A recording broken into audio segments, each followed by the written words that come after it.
Hey guys, what's going on? My name is Michael, you are watching IDB, and I am very excited for this video because Apple has unveiled the first set of features coming to iOS 27 later this year. We're going to go over everything in this video. Let's go ahead, roll the intro, and jump right in.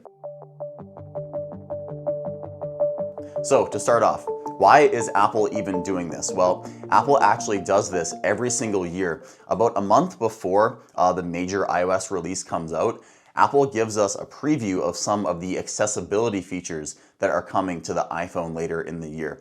And this year with iOS 27, it's pretty amazing what we're getting. And I think a lot of people are going to find this useful even if you don't need the accessibility features per se. So let's just go ahead and start with number one, which is VoiceOver. So VoiceOver is getting a lot more powerful on the iPhone, and Apple actually gave a few video examples of what we can expect with these new features. So the first one, VoiceOver, the first example they gave is the lady in the video held her iPhone over her utility bill, and the AI on the phone was able to scan the entire document, and it was able to audibly say out of the iPhone speaker how much the bill was for. So you can imagine just how useful this would be if you are visually impaired. The second example it gave for VoiceOver is describing an image. So in the video, the lady received a text which was an image, and the AI was able to look at the image and describe in plain language what that image was about. And possibly the coolest part of this VoiceOver overhaul with Apple bringing AI into it is what is called live recognition. So simply by holding your iPhone up, your iPhone can recognize your surroundings. So here are some of the examples that Apple showed in the video. The first one is there was a blind lady who was trying to pick a shirt, and she had two shirts laid out on the bed, and she held her iPhone over the bed and said, "Which shirt is plain?" And the iPhone helped out and it said the plain one is on the left.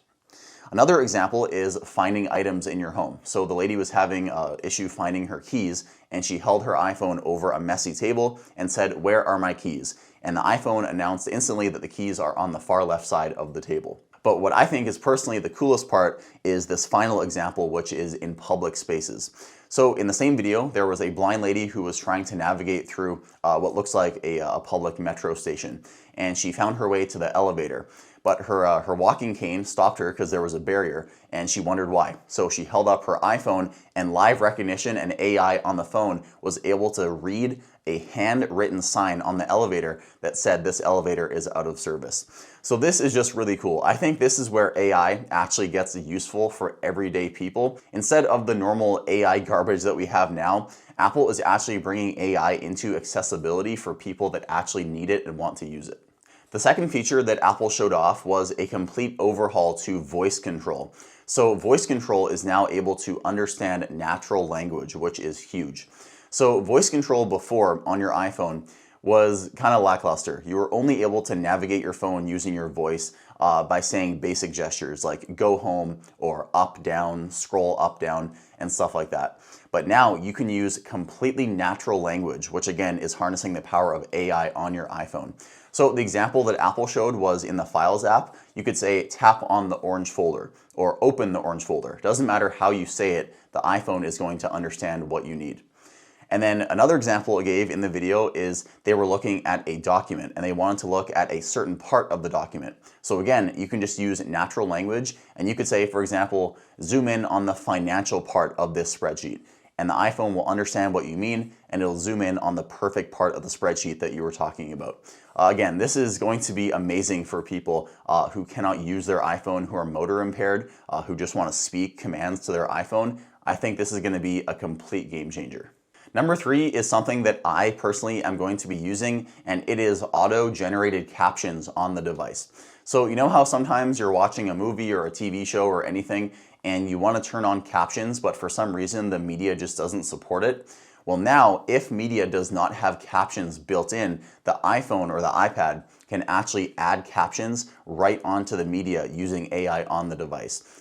Personally, me and my fiance, whenever we're watching a movie, we always turn on captions. So if in the odd scenario where it's not available, you can have the AI on the iPhone do the captioning for you. The next feature at number 4, while it is kind of an edge case, I still do think it is very, very useful. And that is the Vision Pro can now connect to certain electric wheelchairs. and you can actually control the movement of the wheelchair using your eyes, because the Vision Pro is controlled with eye tracking and hand movements. So if you connect the proper electric wheelchair to your Vision Pro, I don't really know what models Apple is supporting, but you're able to look at a certain movement and you can control your wheelchair. So you could look on the left arrow and you could swivel your wheelchair left. You could move it forward, you can move it backward. I think this is going to be amazing for people, again, who have motor issues that have a Vision Pro. They can just look at the control they want and they can actually control their wheelchair in that environment just using their eyes. Next up at number 5, this one is a pretty small one, but tvOS is now going to be supporting larger text system-wide. If you have issues seeing your TV because the text is too small, this is going to be handy for you. Number 6 is going to be useful for those who are hearing impaired, and it is for FaceTime. So there is now an API built into the iPhone, which is going to allow someone who is hearing impaired to add a participant to a FaceTime call for the sole purposes of being the translator and using sign language in that call. I think this is going to be a game changer for people who are deaf. And then finally, at number 7, Apple has announced that people that use hearing aids that are specifically made for iPhone are going to be able to switch between devices a lot better. So I guess this was an issue before. If you had made for iPhone hearing aids and you moved from your iPhone to your iPad, for example, apparently before the switch off was kind of a headache. But now, according to Apple, if you have specifically made for iPhone hearing aids, the switchover between an iPhone or an iPad and a MacBook is going to be more like the switch off you get with AirPods, for example.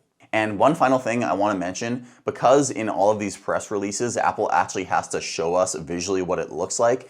That means they have to have screenshots of iPhones that were running iOS 27 to show these features. And in those screenshots, we were actually able to see a few slight design changes in iOS 27. So there are 2 we can talk about. They're pretty minor, so don't get excited. The first one is the privacy indicator dot that lives in the island at the top of your phone has been slightly redesigned. So now instead of being a full circle, it's going to be a little circle with a glow around it. Exciting, I know. But then the design change that is just a little bit bigger is the battery icon. So the battery icon has been redesigned in iOS 27. It looks like, according to these screenshots, it looks like it's a bit more filled in now. So if you do not have the battery percentage turned on your iPhone, before in iOS 26, it had more of an outline, but now in iOS 27, at least according to these screenshots, the icon looks a little bit more filled in, as you can see in these images. So obviously this is just a first initial sneak peek of iOS 27 and the accessibility features coming. Obviously in iOS 27 there are going to be a lot more end user features that we're going to cover on this channel. But again, I do think it is quite exciting to take a look at the preview of what's coming in iOS 27 because I think these AI enabled accessibility features are pretty freaking cool, and a lot of people are going to love this. And I think it's going to make people's lives a lot easier. So let me know in the comments what your thoughts are, and let me know which one is your favorite. Me personally, I think that live recognition is really cool. I think it's actually using AI for something good. So again, let me know your thoughts in the comments down below. And if you enjoyed this video, please drop a like and subscribe for more content like this. With all that said, my name is Michael with IDB, and I'll see you in the next video. Peace.